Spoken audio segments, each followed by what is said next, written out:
رمضان المبارک کا مہینہ، برکتوں اور رحمتوں کا مہینہ۔ کل کے ویڈیو میں پہلے روزے کے سارے عمل کا ذکر کیا گیا کہ فجر سے لے کر رات سوتے تک کون کون سا وظیفہ کرنا ہے اور کس طرح اپنے رب کی رحمتیں حاصل کرنی ہیں، اور کس کس انداز سے ہم نے اپنے رب کو راضی کرنا ہے، کیونکہ یہ ایسا مہینہ ہے جو ہماری اللہ کی ذات کو بہت زیادہ پسند ہے۔ وہ اس لیے کہ جب اس کے بندے مومن پورے سال دنیا کے کام کرتے کرتے تھک جاتے ہیں تو اللہ تعالیٰ اپنے مومن بندے کے لیے یہ مہینہ جو ہے وہ نازل کرتا ہے کہ تاکہ میرے بندے میری طرف رجوع کریں، اپنے دل کی ساری باتیں فریادیں میرے ساتھ ڈائریکٹلی کر سکیں۔ تو رمضان المبارک کا پہلا عشرہ رحمت ہے، لہٰذا اس عشرے میں جو بھی وظیفہ کریں یہ سوچ کر کریں کہ اللہ کی رحمت مجھ پر بارش کی طرح برس رہی ہے اور میں اس رحمت میں نہا رہا ہوں، اور میں جو وظیفہ کر رہی ہوں میرا رب کریم اس کو سن رہا ہے اور اپنی شایانہ شان مجھے اس وظیفے کی برکات سے نواز رہا ہے اور میرے مسائل حل ہو رہے ہیں۔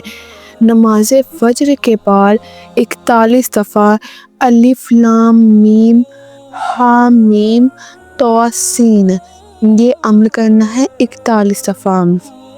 نماز ظہر کے بعد سورۃ اخلاص 21 دفعہ اور اول آخر درود شریف 3 دفعہ، یعنی عمل کو شروع کرنے سے پہلے 3 دفعہ درود پڑھنا ہے اور عمل ختم کرنے کے بعد 3 دفعہ درود ابراہیمی پڑھنا ہے اور اپنے رب سے اس کے رحمت کی دعا کرنی ہے۔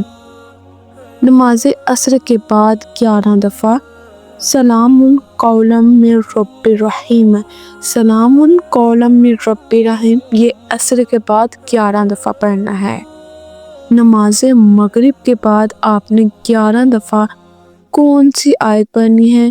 ربی لا تذرنی فردا وانت خیر الوارثین فاستجبنا لہ، ربی لا تذرنی فردا وانت خیر الوارثین فاستجبنا لہ، یہ سورۃ الانبیاء کی آیت ہے۔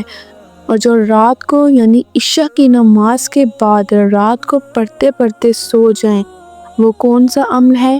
یا ربی یا رحمان یا رحیم یا حی یا قیوم برحمتک استغیث۔ آپ نے اس کی تعداد جو ہے وہ طاق رکھنی ہے، جتنی مرضی آپ دفعہ پڑھ سکتے ہیں، اس کو کھلا بھی پڑھ لیں تو بہتر ہے۔ تو اس میں کیا ہے کہ ہم نے اپنے رب کی بارگاہ میں جو ہے حاضر ہونا ہے اور اپنے رب سے اس کی رحمت کی دعا مانگنی ہے کہ یا اللہ ہمیں اپنی رحمت سے نواز، یا اللہ ہمیں اپنی رحمت سے نواز۔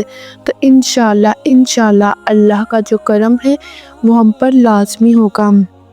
جب انسان اللہ کا مومن بندہ ہوتا ہے نا، پورا دن وہ کام کرتا تھک جاتا ہے، تو جب وہ پورا دن کام کرتا ہے، صرف ایک دن کی آپ روٹین دیکھ لیں، جب اللہ کا بندہ پورا دن کام کرتا ہے تو اپنے رب کو بھی جو ہے وہ کم ٹائم دے پاتا ہے، کیونکہ وہ دنیاوی کاموں میں اتنا زیادہ کھویا ہوتا ہے۔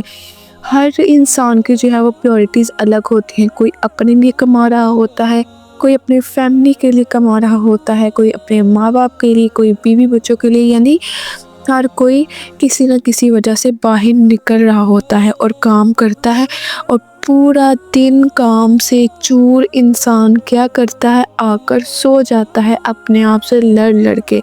تو جب پورا سال انسان کام کرتا ہے، دنیاوی کاموں میں کھویا رہتا ہے تو وہ تھک بھی جاتا ہے، تو اللہ تعالیٰ نے یہ خاص تحفہ جو ہے یہ مہینہ مسلمانوں کے لیے خاص تحفہ رکھا کہ ایک مہینہ جو ہے اپنے رب کو دے، رب کی بارگاہ میں حاضر ہوں، اس سے ہم اپنے ہر دکھ سکھ جو ہے وہ شیئر کر سکے۔ ویسے تو اللہ تعالیٰ کو کچھ بھی بتانے کی ضرورت نہیں پڑتی ہے، لیکن کیا چیز ہے، انسان جب اپنے منہ سے ڈائریکٹ بتاتا ہے تو اس کا جو ہے وہ دل کچھ ہلکا ہو جاتا ہے۔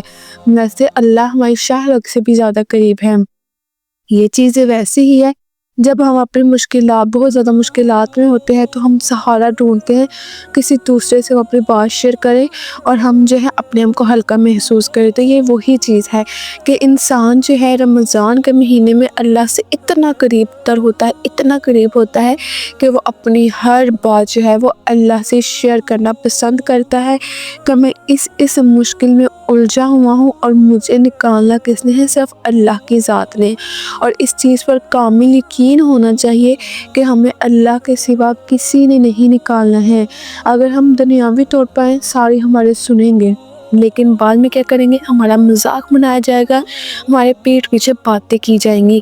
لیکن اللہ کی ذات ایسی ہے کہ جب ہم اللہ سے بات شیئر کرتے ہیں تو وہاں پہ کسی کو جو ہے بتانے کا ڈر نہیں ہوتا ہے کہ ہماری بات لیک آؤٹ ہوگی۔ وہاں پہ بات لیک آؤٹ نہیں ہوتی ہے، وہاں پہ بلکہ ہمارے مسائل کا حل ہوتا ہے۔ اور اکثر ایسا ہوتا ہے کہ جن مسائل میں ہم گھرے ہوتے ہیں، اللہ تعالیٰ جو ہے وہ ہی چیزیں ہمارے آگے لاتا ہے کہ اس طرح نہیں تو اس طرح ہمارا مسئلہ حل ہو سکتا ہے۔ یعنی اللہ وسیلے بناتا ہے کہ اس مشکل سے کس طرح نکلنا ہے۔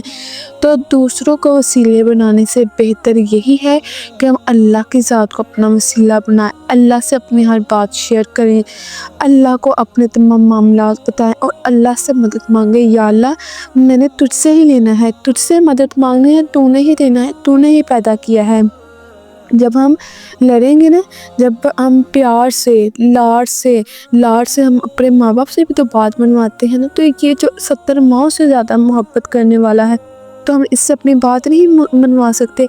ویسے ہی جو ہے روئیں، گڑگڑائیں، ترلے کریں کہ یا اللہ ہمیں تجھی سے لینا ہے اور تو نہیں دینا ہے، تیری بارگاہ سے لے کر ہم نے یہاں سے اٹھنا ہے۔ تو انشاءاللہ آپ دیکھیے گا کہ اللہ کو آپ کی یہ ادا بہت پسند آئے گی اور اللہ آپ کو بہتر سے بہترین سے نوازے گا انشاءاللہ۔